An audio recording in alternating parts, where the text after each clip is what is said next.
नमस्कार, स्वागत है आप सभी का हमारे YouTube channel KCB jet classes में।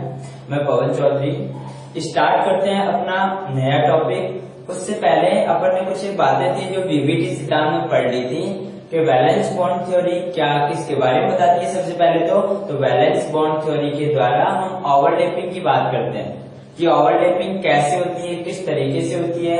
और ओवरलैपिंग के द्वारा कुछ एक बीबीटी में कुछ कमियां रह गई थी, जैसे O2 अणु होता है, जैसे सभी के जो अणु होते हैं उनके चुंबकीय गुणों, जो मैग्नेटिक प्रॉपर्टीज है, उनके बारे में ये नहीं बता पाता है बीबीटी। जैसे आपके O2 अणु होता है, ठीक है, ये बीबीटी की कमियां है कुछ। जैसे O2 अणु है वो बीबीटी के अकॉर्डिंग प्रतिचुंबकीय होता है। बीबीटी के अकॉर्डिंग कैसा होता है? प्रतिचुंबकीय होता है। कैसे? O2 बताता है ओवरलैपिंग के बारे में। ओवरलैपिंग किस में होती है? अयुग्मित इलेक्ट्रॉन जिसके पास होते हैं दो परमाणुओं के अयुग्मित कक्षक, जो बाइडल कोष के जो अनपेयर्ड इलेक्ट्रॉन है उनके बीच में क्या होती है? ओवरलैपिंग होती है। तो यहाँ पे देखो, जैसे O2 अणु है, ऑक्सीजन के पास अपने को पता है कि दो तो क्या रहते हैं? अयुग्मित इलेक्ट्रॉन, और दो क्या होते हैं उसके पास? लोन पेयर होते हैं। तो ये दो लोन पेयर, यहाँ पे इन दोनों अयुग्मित जो इलेक्ट्रॉन है इनके बीच में क्या हो जाती है? ओवरलैपिंग हो जाती है, अतिव्यापन हो जाता है, जिससे अब इसके पास एक भी अयुग्मित इलेक्ट्रॉन नहीं बचता है। इसके बेस पर, बीबीटी के बेस पर एक कैसा होता है? प्रतिचुंबकीय होता है। परंतु वास्तव में जो O2 अणु है, वो कैसा होता है? अनुचुंबकीय होता है। वास्तव में जो O2 अणु कैसा होता है? अनुचुंबकीय होता है। इसके बारे में बीबीटी ने नहीं बताया। कुछ एक बहुपरमाणुक आयन है जैसे बनते हैं, बहुपरमाणुक अणु है वो बनते हैं, जैसे आपके O2 2-, ठीक है। जैसे हम KO2 है, सुपर ऑक्साइड बनता है, इसको तोड़ते हैं तो K+ और O2- में। ऐसे यहाँ पे जो एक परऑक्साइड होते हैं NO2O2 जैसे परऑक्साइड है, इसको जो हम तोड़ते हैं तो ये 2Na+ O2 तो इस तरीके से ये जो बहुपरमाणुक आयन जो बनते हैं उनके बारे में ये नहीं बताता है कि ये कैसे बनते हैं, उनके बारे में नहीं बता पाते। उनके बारे में कौन बताएगा फिर? MOT, जो अभी हम पढ़ने वाले हैं, MOT थ्योरी, वो बताता है। और कुछ एक ये जिसमें उपसंयोजक बंध का निर्माण होता है, उसके बारे में भी बीबीटी नहीं बताता है। और एक सहसंयोजक बंध के अंदर कुछ एक आयनिक प्रॉपर्टीज भी होती है, उसके बारे में भी ये नहीं बताता है। और रेजोनेंस अनुनाद के बारे में भी बीबीटी नहीं बताता है। उसके बाद में हम बात करते हैं आपकी MOT के बारे में। MOT में हमको सबसे ज्यादा जो ध्यान में रखने वाली चीज है वो पूछी जाती है कि इसका बॉन्ड ऑर्डर क्या होगा, इसके अंदर इसकी बॉन्ड लेंथ क्या होगी, कैसी मैग्नेटिक प्रॉपर्टीज है, अनुचुंबकीय है या प्रतिचुंबकीय होगा। तो उसकी बेस पर हम बात करते हैं आपके MOT की। तो देखो, फिर बात करते हैं MOT।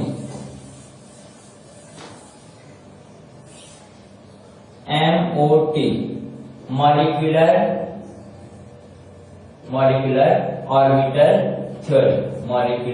ऑर्बिटल थ्योरी, आणविक कक्षक सिद्धांत, या हिंदी में आणविक कक्षक सिद्धांत।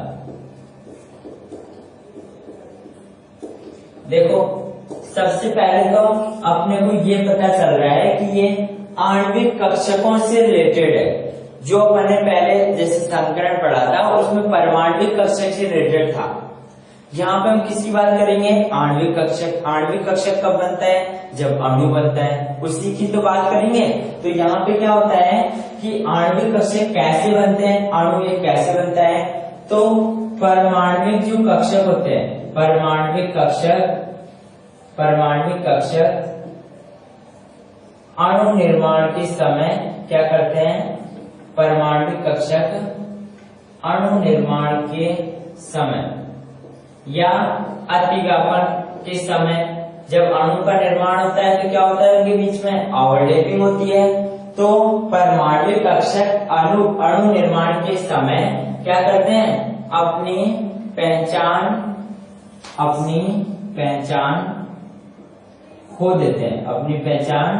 खो देते हैं, जिन्हें अपनी पहचान खो देते हैं एवं नए कक्षकों का निर्माण करते हैं एवं नए कक्षकों का निर्माण करते हैं, नए कक्षकों का निर्माण करते हैं जिन्हें आणविक कक्षक कहते हैं, जिन्हें आणविक कक्षक कहते हैं, आणविक कक्षक कहते हैं। ठीक है, तो देखो मॉलिक्यूलर जो ऑर्बिटल है वो किन्हें कहते हैं कि कोई भी परमाणविक कक्षक है जब वो अणु का फॉर्मेशन करता है, जब वो मॉलिक्यूल का फॉर्मेशन करता है तो क्या होता है कि वो अपनी पहचान खो देता है। पहचान का मतलब कि जैसे पहले परमाणविक कक्षक पार्टिसिपेट कर रहे थे वैसे वो अब आणविक कक्षक बनने के बाद में नहीं रहते। उनके गुण जो परमाणविक कक्षक के समय थे अब आणविक कक्षक के समय नहीं रहते हैं। वो अपनी पहचान को खो देते हैं, अपनी आइडेंटिटी को डिस्ट्रॉय कर देते हैं। तो वो क्या कहलाते हैं, जो नए कक्षकों का निर्माण होता है फिर वो कहलाते हैं आपके आणविक कक्षक। इन आणविक कक्षकों में ही अब जो इलेक्ट्रॉन भरेंगे वो इलेक्ट्रॉन इन आणविक कक्षकों में बढ़ते हैं। इन नए कक्षकों में हम क्या बढ़ते हैं, इलेक्ट्रॉनों को बढ़ते हैं। इसमें जिस तरीके से हम परमाणविक कक्षक से रिलेटेड क्वांटम संख्याएं, जो क्वांटम संख्याएं थी उसके हिसाब से जो इलेक्ट्रॉनिक विन्यास लिखते हैं उसी के बेस पर आणविक कक्षक में भी N, L, M 3 क्वांटम संख्याओं के बेस पर हम क्या लिखते हैं, इसका इलेक्ट्रॉनिक विन्यास लिखते हैं। उसी के बेस पर जैसे आपने हाइब्रिडाइजेशन चैप्टर में पढ़ा था कि जितने परमाणु भाग लेते हैं, जितने परमाणविक कक्षक भाग लेते हैं उतने ही नए जो हाइब्रिडाइज ऑर्बिटल हैं, जो नए संकलित कक्षक है उनका निर्माण होता है। तो यहाँ पे हम क्या बात करेंगे कि जितने परमाणविक कक्षक भाग लेते हैं उतने ही नए आणविक कक्षक बनेंगे। तो यहाँ पे क्या है कि जितने परमाणविक कक्षक भाग लेते हैं, जितने परमाणविक कक्षक भाग लेंगे उतने ही आणविक कक्षक का निर्माण होता है, उतने ही आणविक कक्षक बनेंगे। इनकी ऊर्जा क्या होती है, ऊर्जा लगभग बराबर होती है, ऊर्जा लगभग समान होती है। किन किन की, परमाणविक कक्षक समान ऊर्जा के लगभग परमाणविक कक्षक भाग लेंगे तो नए आणविक कक्षक का निर्माण होता है। इनमें से क्या होता है, ये जो आणविक कक्षक बनते हैं इनमें से कुछ की ऊर्जा, जैसे हम बात करते हैं यहाँ पर हमने कहा कि जितने परमाणविक कक्षक भाग लेते हैं उतने ही आणविक कक्षक बनते हैं। जैसे मैं बात करता हूँ यहाँ पे कि मान लो यहाँ पे ये 2 परमाणविक कक्षक हैं, ये यहाँ पे भाग ले रहे, एक ये परमाणविक कक्षक, एक ये परमाणविक कक्षक। तो इससे बनेंगे कितने, 2 बनेंगे। अपन ने कहा है कि जितने परमाणविक कक्षक भाग लेते हैं उतने ही आणविक कक्षक का निर्माण होगा। तो देखो यहाँ पे ये 2 भाग ले रहे हैं तो बनेंगे भी कितने, 2। इनमें से क्या होता है कि एक की ऊर्जा तो होती है ज्यादा और एक की ऊर्जा होती है कम। एक की ऊर्जा तो ज्यादा और एक की ऊर्जा कैसी होती है, कम। इसमें से जिसकी ऊर्जा ज्यादा होती है उसको तो बोलते हैं हम एंटी बॉन्डिंग मॉलिक्यूलर ऑर्बिटल, विपरीत बंदी आणविक कक्षक। इसको बोलते हैं हम विपरीत बंदी आणविक कक्षक, विपरीत बंदी आणविक कक्षक। ठीक है, और जिनकी ऊर्जा इन परमाणविक कक्षकों की ऊर्जा से कम होती है उनको हम बोलते हैं बॉन्डिंग मॉलिक्यूलर ऑर्बिटल, बंदी आणविक कक्षक। इनको बोलते हैं हम बंदी आणविक कक्षक। ठीक है, किसने बोलते हैं बंदी आणविक कक्षक, जिनकी ऊर्जा इन परमाणविक कक्षकों की ऊर्जा से क्या होती है, कम, उनको तो बंदी।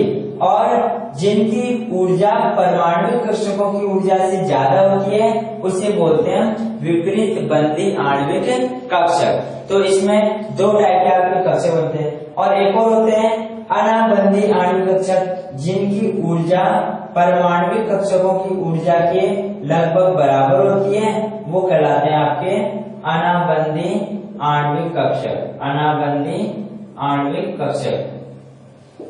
ठीक है, नॉन बॉन्डिंग मॉलिक्यूलर ऑर्बिटल, अनाबंदी आणविक कक्षक। तो यहाँ पर होता क्या है कि जब भी आपके बॉन्डिंग मॉलिक्यूलर ऑर्बिटल में जब हम इलेक्ट्रॉन भरते हैं तो अणु का स्थायित्व बढ़ता है।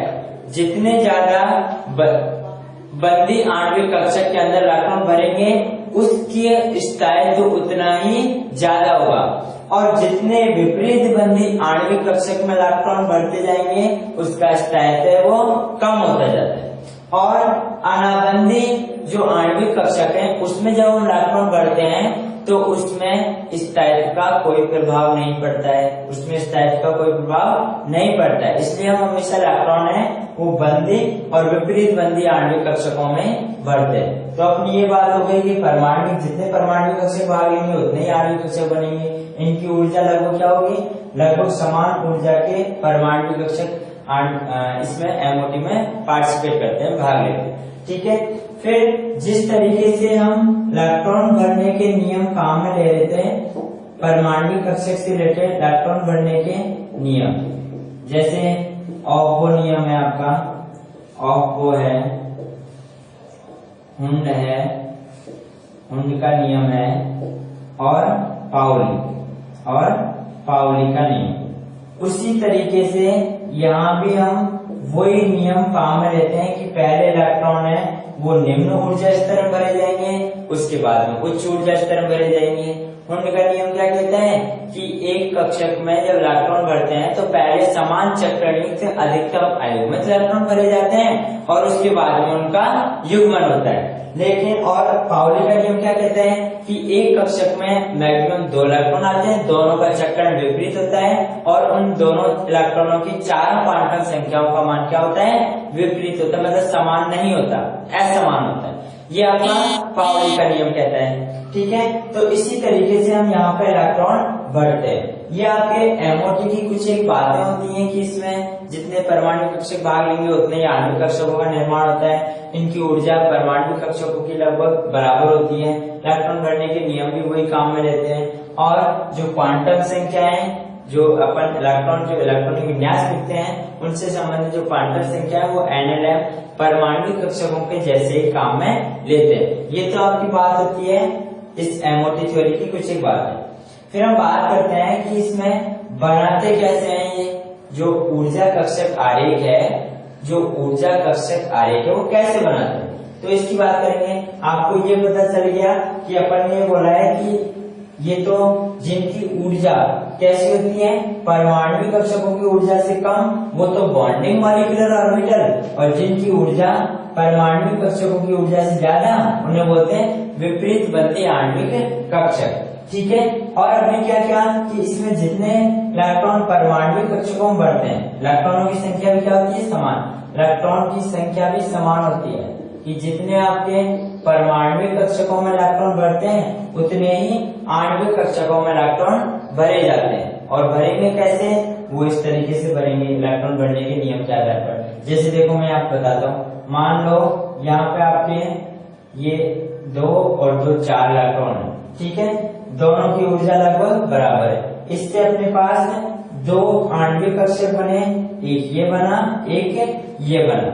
ठीक है, फिर क्या करना है कि इसमें जितने इलेक्ट्रॉन है उसी के बेस पर अपने को ये वाले इलेक्ट्रॉन भरने हैं। तो पहले इलेक्ट्रॉन है वो निम्न ऊर्जा स्तर में भरे जाते हैं और उसके बाद में उच्च ऊर्जा स्तर में भरे जाते हैं। ठीक है, ये तो सिंपल सी बात होती है। अब अपन बात करते हैं कि इसको बनाते कैसे हैं ऊर्जा कक्षक आरेख को। तो देखो, इसको तो मैं मिटा देता हूँ। ठीक है, ये बात हो गई अपने मॉलिक्यूलर ऑर्बिटल क्या होते हैं, कैसे बनते हैं। उसके बाद में फिर अपन बात करते हैं कि ये इसको कैसे बनाते हैं।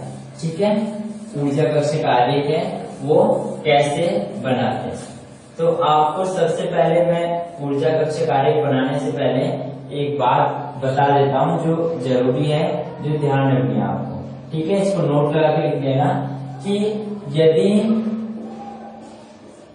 पी कक्षक में इलेक्ट्रॉन 7 या 7 से अधिक हो, इलेक्ट्रॉन 7 या 7 से अधिक हो, 7 या 7 से अधिक हो, तो क्या होता है कि ये आपका पी कक्षक, ये आपका पी कक्षक। ठीक है, मैंने क्या कहा कि यदि पी कक्षक में इलेक्ट्रॉन 7 या 7 से ज्यादा हो, यदि इन दोनों पी कक्षकों में इलेक्ट्रॉन है वो 7 या 7 से ज्यादा हो तो जो ऊर्जा कक्षक का जो आरेख बनेगा वो क्या बनता है। देखो तो इसके अंदर आपको ये ध्यान रखना है कि जब भी पी कक्षक बनते हैं तो इसमें से जो एनर्जी है वो जैसे यहाँ पे बनते हैं तो 2 तो ऊपर आते हैं और 1 नीचे आता है। ये आपको ध्यान रखना है कि 2 इसमें 2 तो ऊपर और 1 नीचे। जैसे कि यहाँ पे बात करते हैं अपन कि यहाँ पे 2 तो ऊपर और 1 ऊपर, 2 ये नीचे और 1 ऊपर।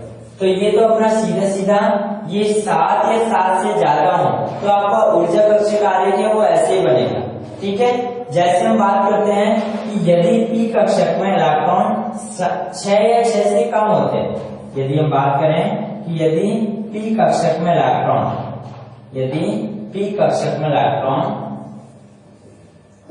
6 या 6 से कम हो तो देखो 6 या 6 से कम हो तो बस थोड़ा सा यहाँ पे अंतर करना है। ये ऐसे कैसे रहेगा, यहाँ पे थोड़ा सा डिफरेंस करना है। यहाँ पे क्या होता है जब पी कक्षक में इलेक्ट्रॉन 6 या 6 से कम होते हैं तो ये 2 नीचे आ जाता है और ये 1 ऊपर चला जाता है। तो ये 1 तो ऊपर और ये 2 नीचे। ठीक है, और ये ऐसे कैसे, ये 2 ऊपर और ये 1 ऊपर। ये ऐसा क्यों होता है, क्योंकि जब इलेक्ट्रॉन 6 या 6 से कम भरे जाते हैं, 6 या 6 से कम भरे जाएंगे तो क्या होगा, जब इलेक्ट्रॉन 6 से कम भरे जाएंगे तो वो 6 या 6 से कम इसी में भरे जाएंगे, इसमें नहीं भरे जाते हैं। और इसमें नहीं भरे जाएंगे तो इससे कोई फर्क नहीं पड़ता है कि ऊपर वाले कैसे। इसलिए ऊपर वाले में तो ज्यादा डिफरेंट नहीं है, बस नीचे वाले का आपको ध्यान रखना है कि यदि पी कक्षकों में इलेक्ट्रॉन 7 या 7 से ज्यादा हो, जैसे मान लो यहाँ पे 1 2 3 4 5 6 7 8, अब ये 8 इलेक्ट्रॉन, अब ये 8 इलेक्ट्रॉन है तो क्या होगा यहाँ पे कि देखो जैसे यहाँ पे 8 इलेक्ट्रॉन भरने हैं तो 2 ये भर दिए, 2 ये भर दिए। भरने कैसे हैं वो नियम, और वो नियम हुंड का नियम, पावली का नियम, उसके बेस पर बढ़ने। ठीक है, तो ये 2 3 4 5 6 और कितने बढ़ने 7 8, ये ऐसे बढ़ने पी कक्षक में इलेक्ट्रॉन ऐसे बढ़ने। ठीक है, तो ये कितने हुए 7 या 7 से ज्यादा हुए तो ऐसे। अब 6 या 6 से कम है तो 6 या 6 से कम है तो वो यहीं कहीं भरे जाते हैं, 3 4 5 6, 6 या 6 से कम है तो वो नीचे भरे जाते हैं, ऊपर पहुंचते नहीं। तो ये चीज आपको ध्यान में रखनी है कि यदि ऊर्जा कक्षक आरेख, यहाँ से आपको क्या पता करेगा सीधा, एक तो बॉन्ड ऑर्डर पता चलता है, एक बॉन्ड लेंथ का क्वेश्चन पूछते हैं, बॉन्ड एनर्जी का पूछते हैं, और एक सीधा से यहाँ पे क्या कि इसमें चुंबकीय गुण क्या होंगे, मैग्नेटिक प्रॉपर्टीज है वो क्या होंगी, कैसे होंगी ना, कौन प्रतिचुंबकीय होगा और कौन अनुचुंबकीय होगा, उसके बेस पर अपन देखते हैं। अपने को पता है कि अयुग्मित इलेक्ट्रॉनों की संख्या के आधार पर देखते हैं कि यदि अयुग्मित इलेक्ट्रॉन प्रेजेंट है तो वो कैसा होता है, अनुचुंबकीय, और यदि एक भी अयुग्मित इलेक्ट्रॉन प्रेजेंट नहीं है तो वो कैसा होता है, प्रतिचुंबकीय होता है। ये अपन किसके आधार पर देखते हैं, अयुग्मित इलेक्ट्रॉनों की संख्या के आधार पर। तो फिर देखो, फिर अपन बात करते हैं जैसे वीबीटी के अकॉर्डिंग जो आपका O2 अणु था वो कैसा होता है, प्रतिचुंबकीय होता है, परंतु जो आपका MOT होता है उसकी बेस पर कैसा होता है, अनुचुंबकीय होता है। तो हम बात करते हैं O2 अणु का ऊर्जा कक्षक आरेख। O2 अणु का ऊर्जा कक्षक आरेख आप एक बनाना सीख जाओगे, बाकी सब आसानी से बना लोगे। O2 अणु का ऊर्जा कक्षक आरेख देखो कैसे बनता है। सबसे पहले तो हम बात करते हैं कि परमाणविक कक्षकों की। O2 अणु के लिए एक ऑक्सीजन का मैं यहां लिखता हूं आपके, यहाँ पे ये परमाणविक कक्षक, ये यहाँ परमाणविक कक्षक, ठीक है, ये ऑक्सीजन का परमाणविक कक्षक। यहाँ पे भी आपके ऑक्सीजन का ये परमाणविक कक्षक,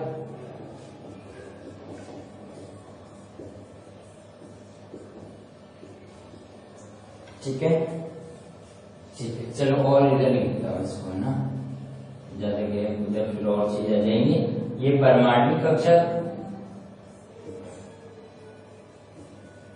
ये ऑक्सीजन का परमाणविक कक्षक, और यहाँ पे बीच में क्या बनेंगे, आणविक कक्षकों का निर्माण होगा, मॉलिक्यूलर ऑर्बिटल का निर्माण होगा, ये O2 बनेगा नीचे। ठीक है, अब ऑक्सीजन का इलेक्ट्रॉनिक विन्यास अपने को पता है क्या होता है, ये 1s2 2s2 और 2p4। इधर भी यदि हम लिखेंगे तो ये 1s2 2s2 और ये 2p4। ठीक है, 1s2 2s2 2p4। अब अपने को इनका इलेक्ट्रॉनिक विन्यास लिखना है, तो इसके अंदर अपने को पता है कि कितने कितने इलेक्ट्रॉन है, जितने इलेक्ट्रॉन होंगे उतने ही भरेंगे, जितने यहाँ पे परमाणविक कक्षक होंगे उतने ही आणविक कक्षकों का निर्माण होगा। तो देखो यहाँ पे आपके 1s में कितने भर रहे हैं, 2 इलेक्ट्रॉन भर रहे हैं। यहाँ पे 2s में कितने इलेक्ट्रॉन भर रहे हैं, यहाँ पे भी 2 भर रहे हैं। यहाँ पे 2p4 में कितने भर रहे हैं आपके 4 भर रहे हैं, 1 2 3 और ये 4। यहाँ पे देखो फिर यहाँ पे कितने भर रहे हैं, यहाँ पे भी 4 भर रहे हैं, 1 2 3 4। ये आपका 2p4। यहाँ पे आपके 2s2 भर रहे हैं, देखो ये 2 भर रहे हैं 2s2 के अंदर। यहाँ पे आपको 1s2 के अंदर कितने भर रहे हैं, 2 भर रहे हैं, ये आपका 1s2। ये तो परमाणु कक्षक हुए। अब आणविक कक्षक बनाने, आणविक कक्षक कैसे बनेंगे, जितने परमाणु कक्षक बाहर लेते हैं उतने ही आणविक कक्षक का निर्माण होता है। उनमें से आधों की कक्षक, आधों की ऊर्जा तो क्या होती है कम और आधों की ज्यादा, तो उनमें से एक तो बनते हैं आपके बंदी आणविक कक्षक बॉन्डिंग मॉलिक्यूलर ऑर्बिटल, और आधे बनते हैं विपरीत बंदी एंटी बॉन्डिंग मॉलिक्यूलर ऑर्बिटल। तो देखो यहाँ पे बनने वाले जो आणविक कक्षक वो कितने होंगे, 2 ही होंगे। तो एक तो ये और एक ये बन गया। ठीक है, और जैसे ये अब इसमें इलेक्ट्रॉन कितने, वो 4 के 4 इलेक्ट्रॉन बनने। ऐसे यहाँ पे बनेगा आपका ये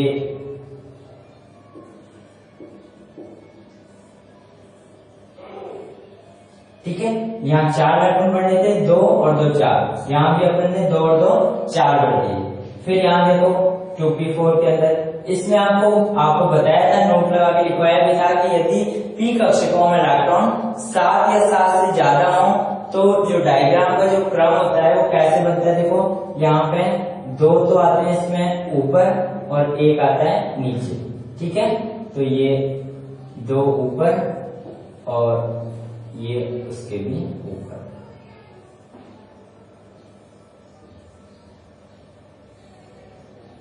ये ऐसे। ठीक है, ये O2 अणु, इसके अंदर इलेक्ट्रॉन कितने बढ़ने हैं, 8 बढ़ने। 4 इधर है, 4 इधर है, 8 टोटल इलेक्ट्रॉन 8 इसमें बढ़ने हैं। ठीक है, अपने को इसी के बेस पर देखना है। 1 2 3 4 5 6 7 और 8। ठीक है, ये इलेक्ट्रॉन बढ़ दिया हमें सारे। ये नीचे वाले तो बंदी आणविक कक्षक और ऊपर वाले विपरीत बंदी आणविक कक्षक। ठीक है, अब इसमें क्या करना है कि इलेक्ट्रॉनिक विन्यास लिखते हैं। अपन ने कहा था कि इलेक्ट्रॉनिक विन्यास NLN के आधार पर लिखते हैं, जो क्वांटम संख्या है 3 क्वांटम संख्याओं के आधार पर लिखते हैं। तो इसके अंदर जिस तरीके से आपने यहाँ लिख रखा है उसी तरीके से यहाँ भी आपको इलेक्ट्रॉनिक विन्यास लिखना है। कैसे लिखोगे, ये जैसे देखो, इसको तो मैं नीचे लिख देता हूँ, ये O2, जैसे यहाँ पे आपका 1s2, यहाँ पे आपका 1s2, यहाँ पे आपका 2s2, यहाँ पे 2s2, यहाँ पे आपका अब देखो ये 2px 2py और 2pz। तो ये मान लो ये आपका 2px 2py और ये 2pz। ऐसे ये 2px इधर लिख देता हूँ, 2px 2py और ये 2pz। ठीक है, यहाँ भी ये px 2py और 2pz। देखो अब ये अपन ने इसका नॉर्मल सा जो इलेक्ट्रॉनिक विन्यास था, इलेक्ट्रॉनिक कॉन्फ़िगरेशन, वो ऐसे कैसे लिख दिया। अब अपने को क्या करना है, बस आपको ये ध्यान में रखना है कि जहां पे एक बॉक्स बना हुआ है, जहां पे एक बॉक्स बना हुआ है उसको हम यहाँ पे सिग्मा से दिखाते हैं। उसको किससे दिखाते हैं? सिग्मा से दिखाते हैं, अलग से दिखाते हैं, सिग्मा लगा देते हैं। जहां पे भी आपको एक बॉक्स दिख रहा है वहां पे क्या लगा देना है? सिग्मा। ये सिग्मा लगा दिया, ये सिग्मा, ये सिग्मा, ये सिग्मा। जहां पे आपके दो बॉक्स दिखे, जहां पे आपके दो बॉक्स दिखे उसकी जगह पे क्या लगा देना है? पाई लगा देना है। क्या? पाई, सिग्मा पाई। ठीक है, यहाँ पे देखो अब यहाँ दो बॉक्स है तो यहाँ लगा दिया अपन ने पाई। यहाँ पे भी ये पाई और 2p वाई। यहाँ पे भी आपने ये पाई और ये पाई। यहाँ पे सिग्मा। जहाँ एक बॉक्स है वहां तो सिग्मा और जहाँ दो बॉक्स है वहां पाई लगा देना। फिर एक और चीज क्या करनी है कि यहाँ पे जो विपरीत बंदी में जो इलेक्ट्रॉन भर रहे हैं उनके ऊपर स्टार लगा दो, अलग से दिखाने के लिए कि ये विपरीत बंदी है। अलग से दिखाने के लिए क्या लगा देते हैं? स्टार लगा देते हैं। जैसे यहाँ पे आपके ये विपरीत बंदी में है तो स्टार लगा दिया, यहाँ पे ये विपरीत बंदी में है तो स्टार लगा दिया, यहाँ पे ये विपरीत बंदी में है तो ये क्या लगा दिया? यहाँ पे ये यहाँ स्टार लगा दिया, ये यहाँ स्टार लगा दिया और ये यहाँ स्टार लगा दिया। ठीक है, अब इसका क्या करना है? अपने को इलेक्ट्रॉनिक विन्यास लिखना है। तो इलेक्ट्रॉनिक विन्यास कैसे लिखते हैं हम? देखो, इसका इलेक्ट्रॉनिक विन्यास लिखते हैं तो देखो इलेक्ट्रॉनिक विन्यास कैसे लिखेंगे? इलेक्ट्रॉनिक विन्यास आपको कुछ नहीं करना, वैसे के वैसे ही लिखना है जिस तरीके से अपन क्या लिखते हैं। इनका इलेक्ट्रॉनिक जो यहाँ पे लिखा हुआ है वैसे के वैसे लिखना है। बस एक चीज ध्यान रखनी है कि जहाँ पे दो बॉक्स आ रहे हैं उनकी ऊर्जा लगभग क्या है? बराबर है। और बाकी की ऊर्जा के आधार पर हम इलेक्ट्रॉनिक विन्यास लिखते हैं कि पहले कम ऊर्जा वाले का इलेक्ट्रॉनिक विन्यास लिखते हैं, उसके बाद में अधिक ऊर्जा में जो इलेक्ट्रॉन भरे जाते हैं उनका विन्यास लिखते जाते हैं। तो देखो सबसे पहले यहाँ पे सिग्मा 1s2, तो मैंने यहाँ लिख दिया सिग्मा 1s2। फिर यहाँ पे आपके स्टार सिग्मा 1s2, तो ये लिख दिया स्टार सिग्मा 1s2। फिर यहाँ पे अपने हैं सिग्मा 2s2, फिर सिग्मा 2s2 लिख दिया। इसके बाद में है स्टार सिग्मा 2s2, ये लिख दिया स्टार सिग्मा 2s2। उसके बाद में यहाँ पे सिग्मा 2pz, ये सिग्मा 2pz लिख दिया। उसके बाद में आपका पाई 2px, पाई 2px। अब देखो यहाँ पे आपके दो इलेक्ट्रॉन है तो यहाँ पे दो इलेक्ट्रॉन भरेंगे यहाँ पे। अब पाई 2px में कितने हैं? 2।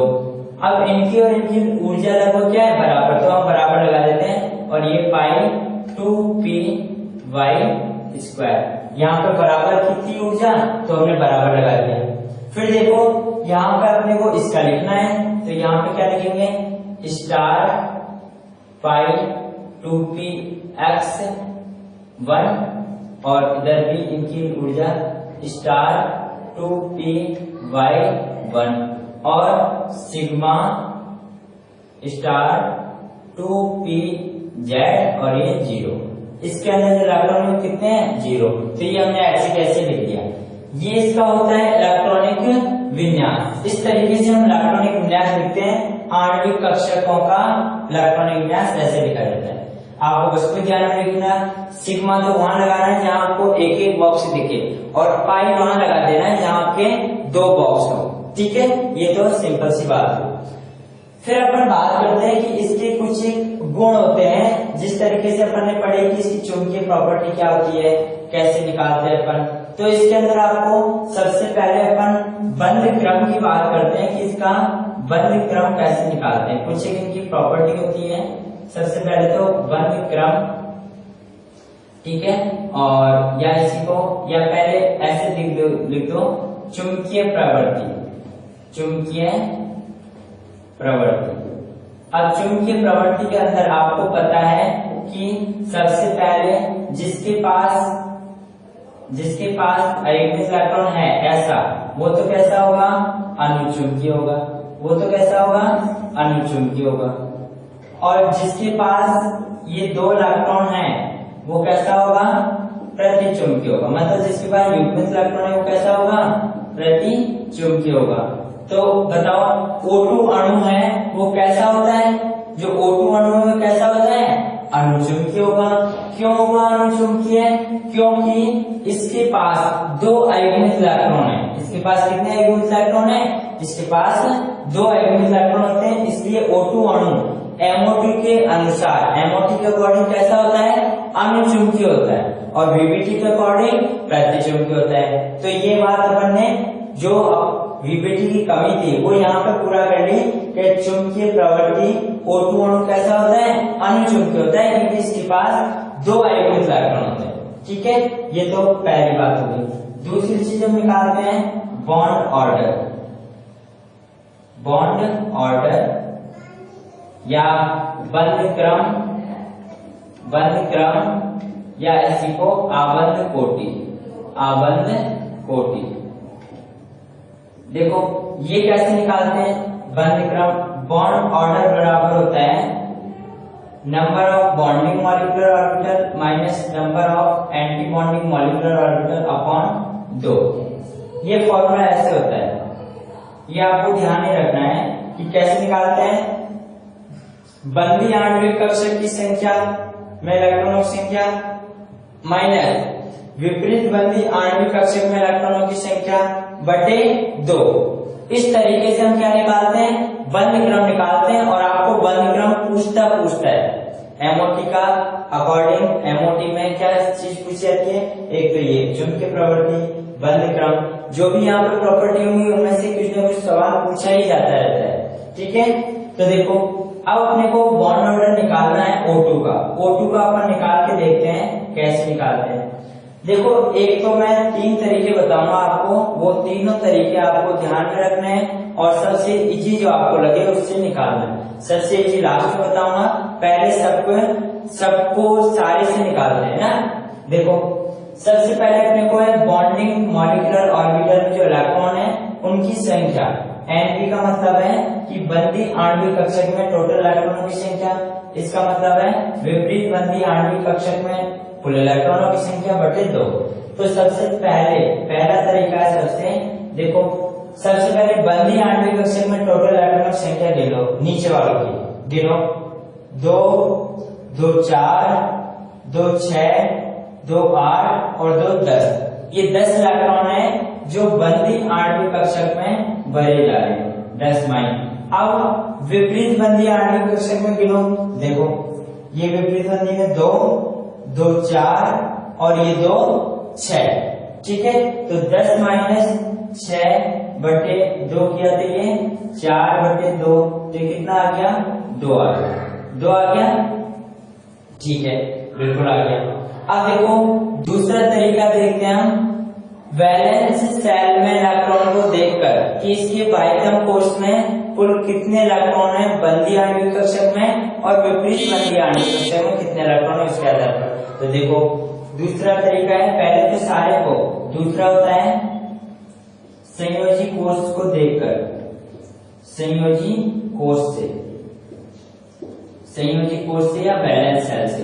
देखो यहाँ पर संयोजी कोश कौन सा है आपका, ये 2s2 और 2p2, 2p4। तो यहाँ पे ये आपका संयोजी कोश है, बाह्यतम कोश है आपका संयोजी कोश।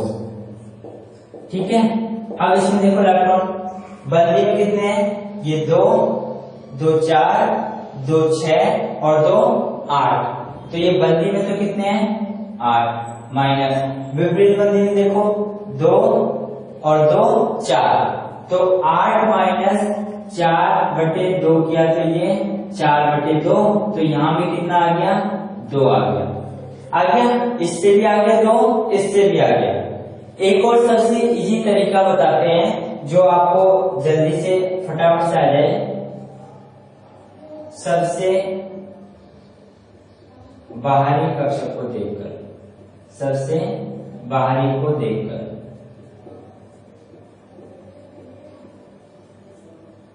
देखो सबसे बाहरी कक्षक कौन सा है, ये वाला। इसको देखकर के भी अपन सीधा सा बता देते हैं कि क्या इसका बंध क्रम होगा, और अपने को यही तरीका सीधा लगता है कि यहाँ से फटाफट से आपका बॉन्ड ऑर्डर निकल के आ जाता है। तो देखो यहाँ पे 2, 2 4 2 6, ये 6 तो किसमें बंदी में, तो ये 6 तो बंदी में, माइनस विपरीत बंदी में कितने हैं 2, तो 6 माइनस 2/2 किया तो ये 4/2 और कितना आ गया 2। तो इन तीनों से कितना है 2।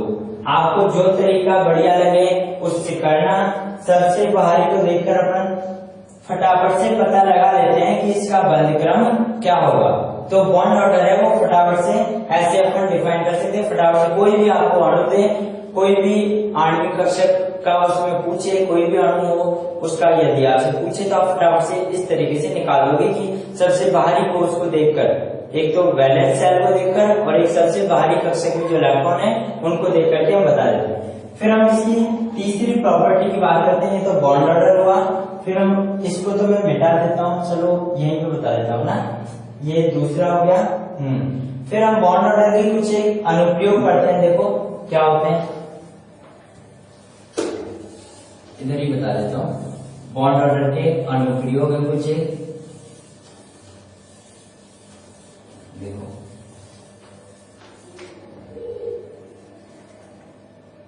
बॉन्ड ऑर्डर के अनुप्रयोग, बॉन्ड ऑर्डर के अनुप्रयोग क्या है। सबसे पहला देखो अणु का स्थायित्व, अणु का स्थायित्व, जो स्थायित्व है वो बॉन्ड ऑर्डर के डायरेक्टली प्रोपोर्शनल होता है स्थायित्व। जिसका जितना ज्यादा बॉन्ड ऑर्डर होगा उस अणु का स्थायित्व उतना ही ज्यादा होगा। जिसका बॉन्ड ऑर्डर जितना ज्यादा होगा उसका अणु का स्थायित्व उतना ही ज्यादा होगा। ध्यान रखना कि अणु का स्थायित्व तब ज्यादा होगा जब उसका बॉन्ड ऑर्डर धनात्मक में हो। यदि बॉन्ड ऑर्डर ऋणात्मक या 0 आता है तो उस अणु का स्थायित्व नहीं होता है। अणु का स्थायित्व तभी होगा जब वो बॉन्ड ऑर्डर धनात्मक में आए और ज्यादा हो तो अणु का स्थायित्व ज्यादा होता है। तो ये बॉन्ड ऑर्डर है वो अणु के स्थायित्व के डायरेक्टली प्रोपोर्शनल होता है। तो आपसे सीधा से क्वेश्चन पूछता है कि निम्न में से कौन सा अणु ज्यादा स्थायी होगा, तो ज्यादा स्थायी कौन होगा, जिसका बॉन्ड ऑर्डर का मान है वो उतना ही ज्यादा होगा, वो अणु उतना ही ज्यादा स्थायी होगा। दूसरी चीज देखो, ये तो अणु का स्थायित्व होगा। फिर हो गया बंध लंबाई, बॉन्ड लेंथ।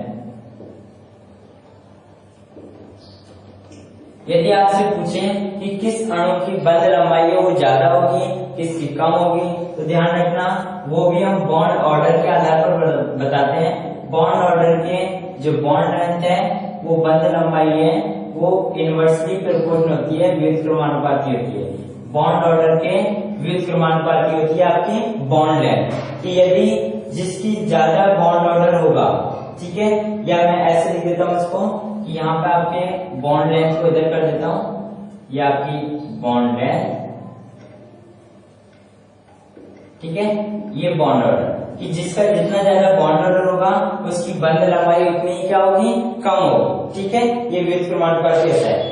ऐसी हम तीसरी चीज लिखते हैं बंध वियोजन ऊर्जा, बंध वियोजन ऊर्जा। यदि हम बंध वियोजन ऊर्जा की बात करते हैं तो बॉन्ड ऑर्डर के डायरेक्टली प्रोपोर्शनल होती है बंध वियोजन ऊर्जा। कैसे, कि जिस अणु की बॉन्ड ऑर्डर जितना ज्यादा होगा उस अणु को तोड़ने के लिए बंध ऊर्जा है वो ज्यादा थी। जैसे हम O2 की बात करते हैं कि O2 के अंदर जो बॉन्ड ऑर्डर कितना आया, जैसे यहाँ पे जैसे हम बात करते हैं एक और कि बंध संख्या, बंध संख्या, जो बंध संख्या है वो भी आपके बॉन्ड ऑर्डर के डायरेक्टली प्रोपोर्शनल होती है।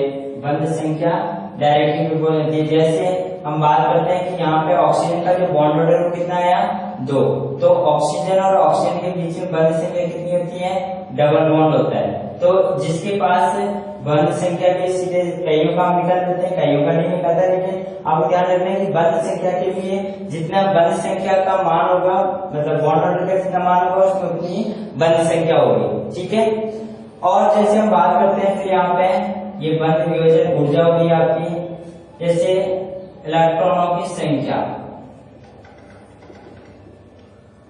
बंध के इलेक्ट्रॉनों की संख्या। तो ये भी क्या होती है, बंध के इलेक्ट्रॉनों की संख्या वो निकालते हैं 2 इंटू बॉन्ड ऑर्डर।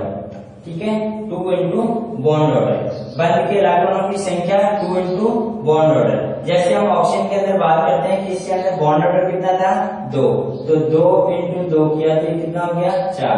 तो इसके पास 4 इलेक्ट्रॉन होते हैं, बंध के इलेक्ट्रॉन की संख्या कितनी होती है 4। तो इस तरीके से हम कुछ एक प्रॉपर्टी है वो किसके बेस पर बताते हैं, बॉन्ड ऑर्डर के बेस पर बताते हैं। ये 4-5 चीजें आपको ध्यान रखनी है। यहाँ से सीधा सा क्वेश्चन पूछा जाता है किसकी बॉन्ड लेंथ ज्यादा होगी, किसकी बंध वियोजन ऊर्जा का मान ज्यादा होगा और किसका बॉन्ड ऑर्डर ज्यादा होगा। तो ये तो आपका एक हो गया है ना। ठीक है, आप ऐसे ही बता सकते हो किसी का बॉन्ड ऑर्डर बता सकते हो। आपको मैं कुछ एक एग्जाम्पल दूंगा जो आपको करने हैं। जैसे हम सीधा सा बॉन्ड ऑर्डर निकालने का तरीका देखते हैं, ये तो आपने देख लिया। ठीक है, इसको मैं मिटा देता हूँ, इसको तो मैं मिटा देता हूँ, फिर हम बात करते हैं। जैसे आपके जैसे देखो मैं यहाँ पे दे देता हूँ आपको N2 दे दिया, जैसे O2 तो हो गया, F2 दे दिया। ठीक है, F2 दे दिया, B2 दे दिया, C2 दे दिया। इन सभी का अपने को निकालना है। जैसे बॉन्ड ऑर्डर निकालना है, तो बॉन्ड ऑर्डर निकालना है तो अपने को सीधा सा बॉन्ड ऑर्डर कैसे निकलेगा वो तो देख लो आप कि N2 का इलेक्ट्रॉनिक विन्यास अपने को पता है कि N2 का इलेक्ट्रॉनिक विन्यास, वो आपको ध्यान रखना है। N2 का इलेक्ट्रॉनिक विन्यास होता है 1s2 2s2 2p3। ठीक है, 1s2 2s2 2p3। तो इसमें P में कितने इलेक्ट्रॉन है 3। F2 का इलेक्ट्रॉनिक विन्यास होता है, मैं बाहर वाला लिख देता हूँ 2s2 2p5। इसके अंदर P में कितने हैं 5। V2 का होता है 2s2 2p1, इसके P में कितने हैं 1। C2 का होता है 2s2 2p2, ये इसमें कितने हैं P में 2। अपने को बॉन्ड ऑर्डर कैसे देखना था कि बाह्यतम कोष के इलेक्ट्रॉन, सबसे जो बाहरी कोष था उसके इलेक्ट्रॉन, बाहरी कक्ष के इलेक्ट्रॉनों को देख करके, तो देखो इसमें P में कितने इलेक्ट्रॉन है 3। तो 2 N2 की बात हो रही है तो ये तो एक N परमाणु का है, N2 की बात होगी तो कितने हो जाएंगे 6। तो अपने को पता है कि इलेक्ट्रॉन 6 तो नीचे ही भरे जाते हैं, 6 इलेक्ट्रॉन हम कहाँ भरेंगे नीचे, 6 से ज्यादा होता है तो हम विपरीत बंधी में भरते हैं। तो अपने को क्या करना है, बॉन्ड ऑर्डर निकालना था। तो यहाँ पे कैसे निकालेंगे कि 6 माइनस, अब विपरीत बंधी में यदि 7वां इलेक्ट्रॉन होता तो बात करते हैं अपन, अब 7वां इलेक्ट्रॉन है ही नहीं तो कहां से बात करेंगे। तो यहाँ पे सीधा सा 6 माइनस 0/2 किया तो ये 3।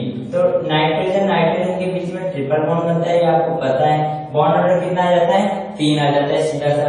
यदि इसकी हम बात करें, जैसे यहाँ पे इसकी बात करें 2p5, इसके अंदर P में कितने हैं 5, तो 2 में कितने हो जाएंगे 10। 10 में से नीचे कितने भरे जाते हैं, बंदी में 6 ही भरे जाते हैं। तो बंदी में तो कितने भरे जाएंगे 6। बाकी के जितने भी बच जाते हैं उनको क्या करना है, आपको विपरीत बंदी में भरना है सीधा सा।